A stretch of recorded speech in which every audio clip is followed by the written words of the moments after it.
လေလိုင်းပေါ်ကနေပြီးတော့နာတော်တာဆင်ကြတယ်အားလုံးပိတ်သက်ပေါင်းမှုခင်ဗျာစာနာသူပေါင်းမှုခင်ဗျာနော်ကျွန်တော်တို့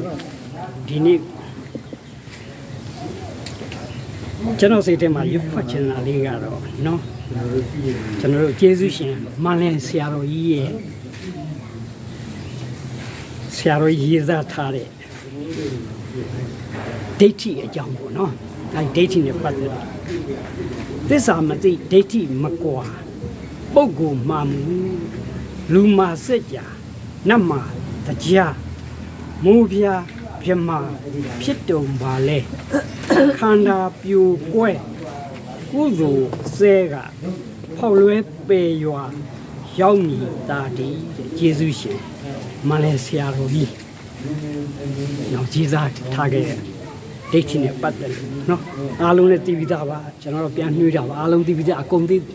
ဒီလာရောက်နားဆင်တဲ့ပုံကူများလာရောက်ကြတဲ့ကြပြရွေးကြတဲ့အားလုံးပုံကူများအားလုံးကဒါလေးကသိပြီးသားပါဆရာတော်ကြီးကိုပူဇော်တဲ့အနေနဲ့ပေါ့နော်အဲ့တော့သစ္စာ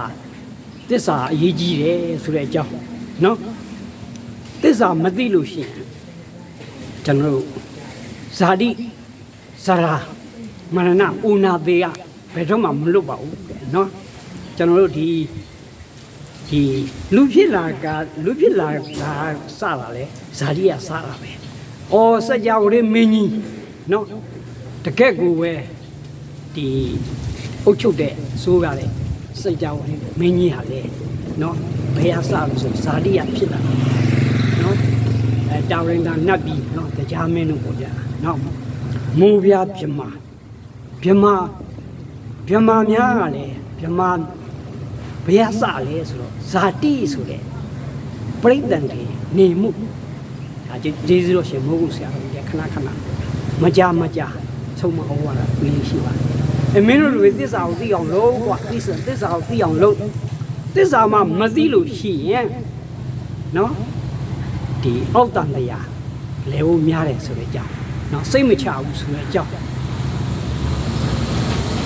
ဆိုတော့ဟိုဒီချွေးရဲ့ကြပြလေးတွေလက်ကမ်းဟွာလေးတွေမှာလဲစိတ်ငြိမ်မှုလိုတယ်တဲ့အဲ့ဒီစိတ်ငြိမ်မှုလိုတဲ့က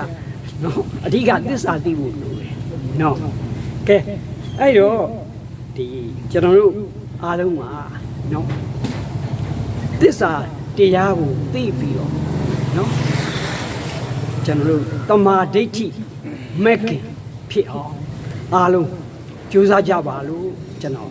တိုက်တွန်းရင်ကျေးဇူးတော်ရှင်မန်လေဆရာတော်ကြီးမိုးကုတ်ဆရာတော်ကြီးကိုပူဇော်လိုက်ပါတယ်